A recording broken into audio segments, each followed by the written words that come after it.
大家好，我是西瓜。本期影片在排名资料累积的状况之下，有更多的分析图表可以参考。那本周排名呢，原则仍然是以最高层数为主，巅峰为辅来进行排名。资料整理时间为亚洲伺服器4月15号早上8点半为止的结果，并且在左边呢也放上了4月4号和4月8号的排名，提供直接的比较参考。最后可以看更进一步的图表分析。首先呢，我们先快速的来看一下本周的排名状况。武僧的正义奔袭流派在本周只冲破127层，依然排名在第6。第5名呢是野蛮人的旋风蛮，目前已通过大秘132层，本周掉了一个名次，排在第5名。猎人呢，这个转猎的苦主，本周同样也往下掉一名，已通过大秘133层的成绩，排名在第4。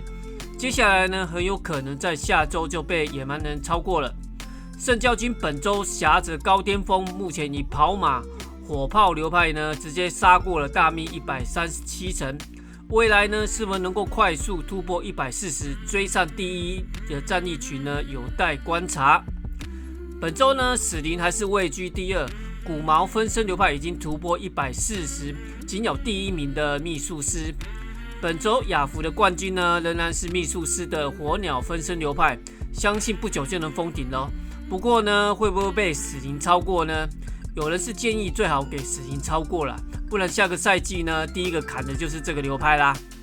最后我们来看一下巫医，本周虽然有较大的成长，但仍然只有突破118层的状况之下呢，持续在亚服垫底。不过看过前几期的玩家一定知道，巫医在美服的表现不凡，所以西瓜相信这个流派是因为亚服比较少人玩的问题。接下来我们来看一下有哪几个职业距离封顶比较近。根据图表呢，可以看到秘术师、死灵法师以及圣教军比较接近封顶的最外圈，巫医呢则是最慢的，也就是说呢，亚服的巫医呢不太可能是第一个封顶的职业。再来我们看一下成长比例的状况，蓝色是4月10号到4月8号的成长量，橘色呢则是4月8号到4月15号成长的状况。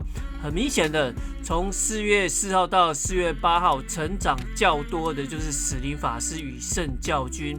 那4月8号到4月15号呢，成长较多的同样也有圣教军，另外一个是巫医。那既然呢圣教军有较高的成长，是不是代表后面会更往上进一步呢？其实呢，这张图仅能代表这段时间成长的状况，不能代表后续的表现。我们可以用冲程的成长图呢来进一步说明。如画面所示，蓝色是4月4号的记录，橘色是4月8号的记录，白色呢则是4月15号的结果。可以看到秘术师呢从开赛就直冲129，到目前已经冲到141层。那这样代表是不是秘术师后续成长不大呢？我们需要呢再放上巅峰数字来观察，才能够知道答案。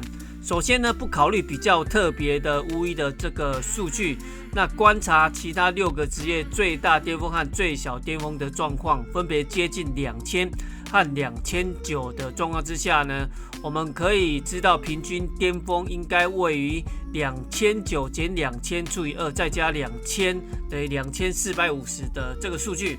那观察秘术师、死灵法师、猎人、武僧的巅峰已经接近了平均值，这代表呢这个4个职业后续成长的空间会差不多。